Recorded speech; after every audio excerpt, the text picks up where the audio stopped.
எந்த கேஸும் வரல, கோர்ட்லயும் எந்த ஒரு கேஸும் புதுசா ரிஜிஸ்டர் ஆகல. இப்ப மினிஸ்டரோட ஆளுங்களும் அன்னைக்கு நைட்டு பேபி கண்ணனை கொல்றதுக்காக ஆள் அனுப்பி விடுறாங்க. இவரும் அங்க எல்லையை விட்டு தாண்டாங்க. அப்ப பேபி கண்ணனை அங்க அடிக்கும் போது அவரு எல்லைக்குள்ள வந்துடுறாரு. அப்ப அவங்க கிட்ட ரொம்பவே பாசமா நடந்துக்கிறாங்க. இந்த எல்லைக்குள்ள யாராலையும் எந்த ஒரு தப்பையும் செய்ய முடியாதுன்றது தெரிய வருது. இந்த விஷயத்த ஜட்ஜுக்கும் புரிய வைக்கணும்ன்றதுக்காக பிரீத்தியும் கருப்பசாமியும் ஆளை வச்சு அடிக்கிறதுக்காக அனுப்புறாங்க. இது எல்லாத்தையுமே அவங்களும் அங்க பாக்குறாங்க. எல்லையை விட்டு தாண்டும் போது அவங்கள அடிக்க முடியுது, ஆனா எல்லைக்கு உள்ள வந்ததுக்கு அப்புறம் அவங்களால எதையுமே பண்ண முடியல. இதை பார்த்த ஜட்ஜும் நான் இனிமே இங்க இருக்க மாட்டேன்னு சொல்லிட்டு பேபி கண்ணன் கிட்டயும் அங்க சொல்றாரு. அதனால பேபி கண்ணனும் அந்த ஜட்ஜா அடிச்சு கொண்டுறாரு. ஏற்கனவே இவங்க இப்ப இருக்க கோர்ட்டும் ரொம்பவே மோசமா தான் இருக்கும். இந்த கோர்ட்டு இந்த எல்லைக்குள்ள இருக்கிறதுனால தானே பிரச்சனை.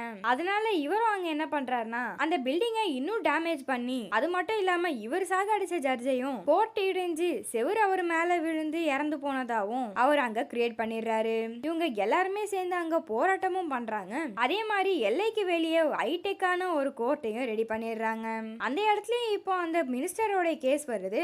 அப்ப பேபி கண்ணன் அங்க இருக்க ஜட்ஜுக்கு லஞ்சம் கொடுக்க பாக்குறாரு. ஆனா அங்க இருக்க ஜட்ஜோ பேபி கண்ணன் மேலே ஆக்ஷன் எடுக்கிறாங்க. இங்க இருக்க ஜட்ஜுக்கு லஞ்சம் கொடுக்க ட்ரை பண்ணதுனால இவர் இனிமே கேஸ் பிராக்டிஸ் பண்ணக்கூடாதுன்னு சொல்லிடுறாங்க.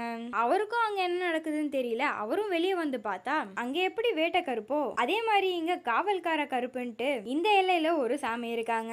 இதனாலதான் இப்படி நடந்திருக்குன்னு சொல்லி இவருக்கும் அங்க தெரிய வருது. இந்த புது கோர்ட்டுக்காக இனாகிரேஷன் ஃபங்க்ஷனும் நடத்துறாங்க.